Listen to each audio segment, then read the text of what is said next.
téléspectateurs dans une nouvelle émission du programme Écologique Terra où vous allez découvrir tout ce qui a rapport avec l'environnement.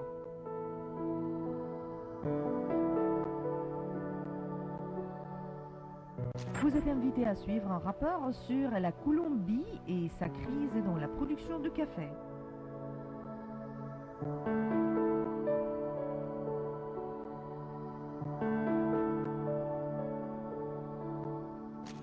Vous êtes invité à suivre un autre rapport sur les derniers changements climatiques.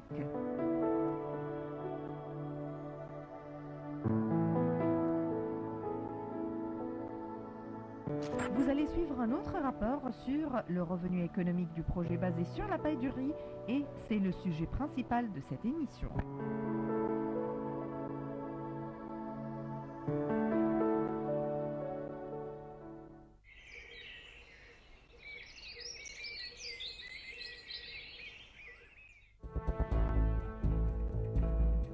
Une étude expérimentale américaine suggère que le réchauffement climatique pourrait modifier le métabolisme des poissons d'estuaire, augmentant la bioconcentration de polluants comme le mercure dans leurs tissus, d'où un risque pour les consommateurs.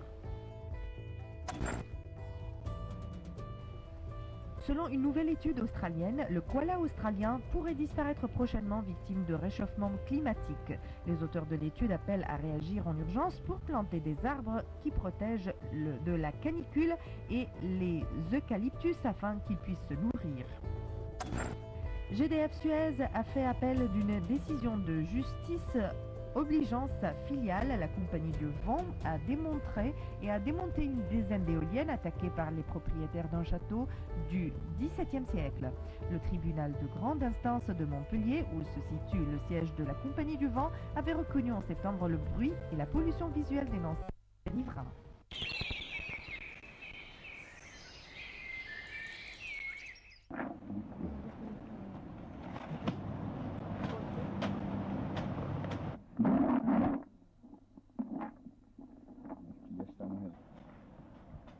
Plombé par une offre surabondante, en particulier au Brésil, et une demande qui a du mal à répartir dans les pays riches, les cours du café se sont enfoncés ces dernières semaines à leur plus bas niveau en 3-4 ans.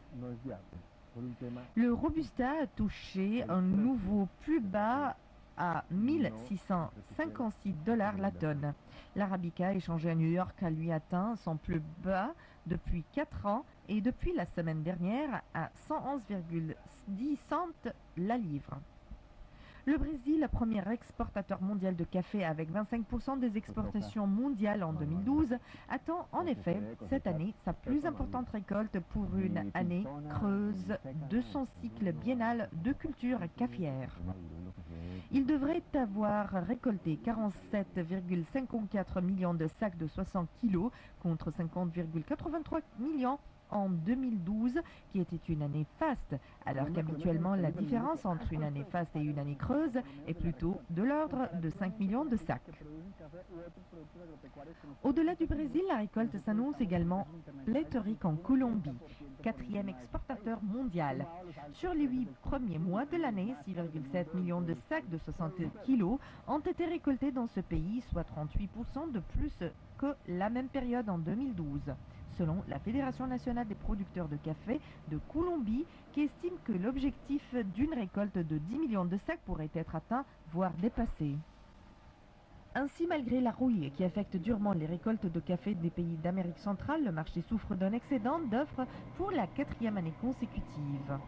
La consommation en Europe reste encore 10% inférieure à son pic de 2010, tandis qu'elle n'a pas progressé depuis cette année-là aux États-Unis. La spirale à la baisse des prix risque de rendre la production de café non viable sans l'appui des gouvernements. Le gouvernement colombien et brésilien ont annoncé des intentions de racheter jusqu'à 3 millions de sacs en mars 2014 au prix de 343 reais de sac. Ils s'offrent ainsi aux producteurs de la garantie d'un prix plancher.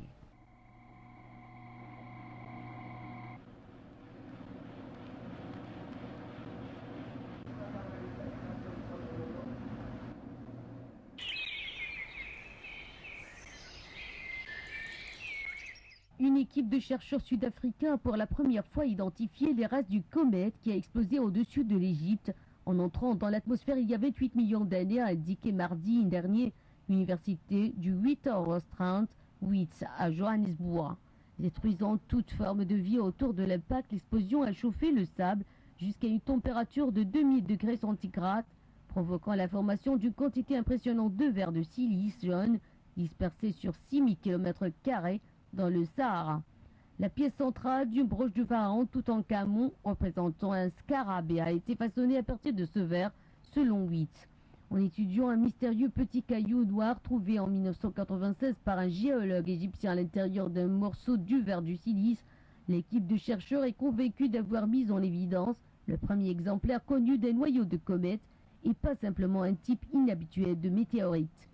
Il s'agit de sa première preuve qu'une comète est entrée dans l'atmosphère terrestre et a explosé selon l'université sud-africaine. Le caillou de 30 grammes avait une composante extraterrestre si on la compare avec des météorites qui contiennent seulement 3% de carbone.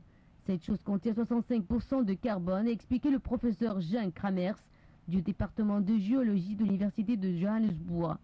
L'explosion a d'ailleurs produit aussi des diamants microscopiques. Les diamants sont constitués de carbone soumis à une température et une pression extrême. Les comètes visitent toujours nos cieux, ce sont des boules de neige, salles de glace, mélangées à de la poussière, mais jamais auparavant dans l'histoire de la matière une comète n'avait été trouvée sur Terre, s'est réjoui le professeur David Bloch, cité dans le communiqué de Witt, où il dirige le laboratoire de poussière cosmique. Jusqu'à présent, n'avait été identifié que de la poussière riche en carbone dans la glace de l'Antarctique ou des particules de poussière microscopiques dans la haute atmosphère, ce qui permet au professeur Kramers d'ironiser. La NASA et l'USA ont dépensé des milliards de dollars pour récolter quelques milligrammes de matériaux de comètes et les ramener sur Terre, et maintenant nous avons une approche nouvelle pour étudier ce matériau sans dépenser des milliards de dollars pour aller le chercher.